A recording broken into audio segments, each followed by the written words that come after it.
जैसे अब हम दो आदमी व्यक्तियों ने मंत्र ले लिया है, तो अगर एक भूल जाता है उसको बता सकते हाँ, हैं? वो गुरु से अनुमति लेके, गुरु से अनुमति लेके। जैसे मान लो आप गुरु भाई हैं और इनको मंत्र नहीं आता, ये कहते हैं हम शरणागत मंत्र सुधारना चाहते हैं, तो आप कहोगे गुरु जी कह देंगे तो मैं बता सकता हूँ, मैं ऐसे नहीं बता सकता, आप गुरु जी से पूछो जा। क्योंकि एक बार किसी संत ने शिष्य को मंत्र दिया तो वो बोल ही नहीं रहे थे। महाप्रभु चैतन्य देव जी ने जब कवि कृष्णपुर को मंत्र दिया तो वो भी नहीं बोल रहे थे। तो बहुत पूछा गया कि आप क्यों नहीं बोल रहे, महाप्रभु उच्चारण करवा रहे तो क्यों नहीं उच्चारण कर रहे? बोले जो उनके मुख से अमृत निकला वो हमारे हृदय में समा गया, अब मैं कैसे उसे निकाल सकता हूं, मैं नहीं बोल सकता।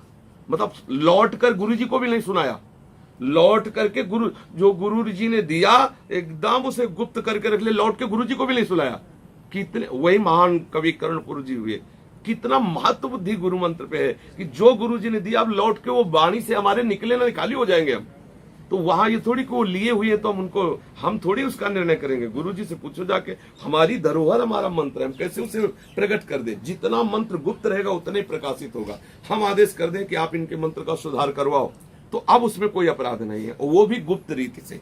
मंत्र जितना गुप्त रखा जाता है उतने वो प्रकाशित होता है। कभी ऐसा न करना, अगर कोई पूछता है कि आप हमारे मंत्र का, तो आप गुरु जी के पास जाइए, वो हमें बोल देंगे तो सुधार करवा सकते हैं, अन्यथा हम मंत्र उच्चारण नहीं कर सकते। मंत्र को बहुत गुप्त रख रहे। अगर ऐसा मंत्र का आप आदर करोगे तो मंत्र स्फुरित होने लगेगा। स्फुरित होना और जपना में अंतराय है, जपने में प्रयास है और स्फुरित में केवल देखते रहो, सुनते रहो, अंदर चल रहा बिना प्रयास। कितना आनंद होगा जब मंत्र स्फुरित होगा, जब स्वयं मंत्र चले, सोचो कितना आनंद होगा। हम बैठे हैं या चल रहे हैं, फिर मंत्र चल रहा है, हम सो के उठे देखा मंत्र चल रहा, कितना सहजानंद आने लगता है, जीव उन्मत्त हो जाए। कभी कभी मतलब सो के एकदम उठे और जब जैसे कोई पद या कुछ है तो कभी कभी रोना आता है, कितनी कृपा लांडी की। मतलब अब जगह जेले होश आया था, लेकिन पता चला आधा पद हो गया और आधे पद से बड़ा एकदम लगता है कि देखो ये कृपा प्रसाद मिला, कोई प्रयास नहीं, अनायास अपने आप। तो वो कब हुआ? जब गुप्त रखते चले जाओ। अब जरा सा अनुभव हुआ, माइक से बता दिया, तो हम वो पद पढ़ रहे थे, हमें ऐसे गुदगुद गया, तो हजम करने की ताकत नहीं तो कैसे तुम्हें आगे मिले? 100 रुपया खर्चा करना नहीं आता तो 1 करोड़ का चेक कैसे दे दे? थोड़ा आनंद तो तुम सह नहीं पाए तो बहुत बड़ा आनंद कैसे सो? साहब ये गुपचुप शांत, ये गुपचुप मार्ग है। कौन रस बाढ़े जहां बोली वो ही भार। जैसे जैसे अंदर बढ़े वैसे वैसे भिखारी बनने लगो। एक धनी आदमी थे उधर, तो जब वो खेती लिखाने जाते थे, जानते रुपया का ले जाते? फटा बोरा 3-4, उसमें गुदड़ी ऐसे गांठ लगी हुई, और ऐसे बोरा में खुला करोड़ों रुपया ऐसे ले जाते थे। और फटा कुर्ता, फटी जूती, फटा अंगूछा, करोड़ों ले। वो ऐसे रिक्शा, कोई उसे बोलता नहीं, क्यों? बोरा में 4 जगह तो गांठ लगी हुई और 4 जगह धागे, कौन समझेगा इसमें करोड़ों रुपया? ऐसे खेती लिखा के चले जाते थे। आज सच्चा धनी अगर बाहर से फक्कड़ बन करके रहेगा तो कोई से लूट नहीं पाएगा। और जो गरीब आदमी होते हैं ना, वो 10-10 के रुपए नीचे और ऊपर 2,000 का नोट, और निकालना 10 रुपए, लेकिन 2,000 निकाल के देख, क्योंकि उसकी जेब में दम ही नहीं, तो 2,000 निकाल के देख रहा। ऐसे ही जो सच्चे भजनानंदी होते हैं ना, वो बाहर से ऐसे दिखाई देंगे कि साधक वादक नहीं है, भजन वजन नहीं करते, सच्चे भजनानंदी। और जो माला दो माला करते हैं ना, तो मतलब वो दिखाते हैं कि हम में भी प्रेम के सात्विक भाव है और भजन गुप्त रखा जाता है। साधारण धन लोग कितना छिपा के चलते हैं, और परम धन हम इतना ऐसे बिल्कुल गुप्त।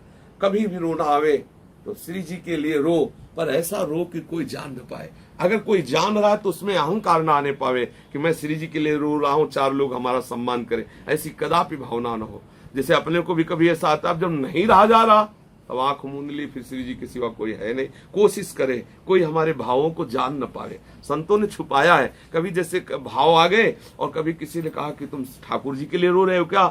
तो जैसे कभी ऐसा हुआ, छोटी कुटिया में थे ना, तो कभी कभी ऐसा होता कि अब गरीब किंचन, कोई हमारे श्री जी के सिवा तो कोई है नहीं। कभी जैसे भाव आया से चिल्ला चिल्ला के रोना शुरू। अब हमें पता कोई आसपास है नहीं, और इतने में संतों ने सुना, नजदीक पहुंच गए। क्या बात है बाबा, आप रो रहे थे? हाँ रो रहे थे। क्या बात? किडनी में दर्द हो रहा। जब वो चले, हाँ बताना कोई सेवा हो? हाँ, अरे भगवान तुम भी देखो, भगत आदमी बेचारे को। वो जब चले गए ना तो मनाते थे, किडनी तुम बहुत बढ़िया हमारा काम कर रहे। तो अपने को ऐसे बहानेबाजी भी कर देनी है कि हमारे भजन को, हमारे प्रेम को, हमारे श्री जी के संबंध को कोई जान ना पावे, तभी वो भजन बढ़ता है। गुरु जी, जैसे अब आपने कहा है कि भी किसी को पता नहीं चला, अब जैसे जाप करते हैं, जोली माला साध होती है, तो नेचुरल चल रहे हैं तो जाप कर रहे होंगे, तो फिर उसमें भी तो फिर अब जैसे कोई पूछे कि आप बहुत जप करते हो, क्या जप करते हैं? गुरुजी ने कहा है तो दिखावा करते रहते, भजन कहाँ? भजन तो जब कृपा होगी तब होगा, हमसे भजन कहाँ बनता है। इन संत भगवान को देख रहे हो, इन संतों, ये कोने में है, छवि उतार के ऐसे दर्शन करा दो, जो दर्शन नहीं कर पाए आराम से उतार के। ये श्रीधर बाबा, इनकी सेवा में कुछ दिन रहे हैं। सुबह 3 बजे से 1 बजे तक एक आसन में बैठ के जप करना, फिर 1 बजे चरणामृत डालना, परिक्रमा मार्ग में दंडवत और लौटना, और फिर इसके बाद आकर ठाकुर की 4 परिक्रमा, ठाकुर के 4 दंडवत, फिर कुछ मधुकरी के टुकड़े पा लेना और तुरंत कथा शुरू हो जाना। कोई न कोई साधक कथा सुनाएगा, बाबा कथा। और जानते हो जब कोई संत जाता तो क्या कहते, आंसू बहाते हुए कहते कि मुझ अधम से कुछ भजन साधन नहीं होता, आप सब वैष्णव कृपा करो, थोड़ा तो भजन बन जाए। सब लोग कहते हैं कि बाबा जी ये संत है, मेरे से भजन नहीं होता। आप सबको बाबा, आप तो दिन भर अरे दिखावा करते हैं, भजन क्या करते हैं, बैठे रहते हैं भजन। ये और रोम रोम भजन में था, रोम रोम, वो खुद अनुभव के। कभी कभी जब चरण छूते थे तो ऐसा लगता था कि मतलब हम किस लोक में आ गए। बाबा के जैसे चरण चापते रात्रि में तो ऐसा लगता मतलब किस एक अपार आनंद, एक अपार सुख। कभी कभी बाबा की ऐसी स्थिति देखी कि छूने की हिम्मत नहीं पड़ी, आंसू चल रहे हैं, एकदम छाती ऐसे पड़े, मतलब कांप जाता शरीर छूने में, ऐसी भाव दशा। परम विरक्त, परम भजनानंदी, और ऐसा छुपा के रखा अपने आप को कि कोई जान नहीं पाया बाबा को। कुछ लोग ऐसे जानते हैं, नहीं तो प्राय कोई जान नहीं पाया बाबा को। और जैसे आप देख रहे हो ना, लंगोटी पहले जब बाहर निकलते तो इतना सा केवल कपड़ा और एक झोली और एक छड़ी, ऐसे कोई जान नहीं पाकर कि कितने महान संत है। तो अपने को छुपाने के, अब बाबा की तो झोली लिए देखो माला जब की, और यही रोते थे कि भजन नहीं होता। जैसे कोई बाबा आप तो 3 बजे बैठ जाते हो, 1 बजे तक, अरे वो सब नाटक करते हैं। अब भोजन कैसे मिलेगा अगर दिखावा नहीं करेंगे? बाबा जी हैं तो दिखावा तो करना ही पड़ता, किसी को नहीं पकड़ने दिया कि हम हैं क्या, तो इसलिए ऐसा।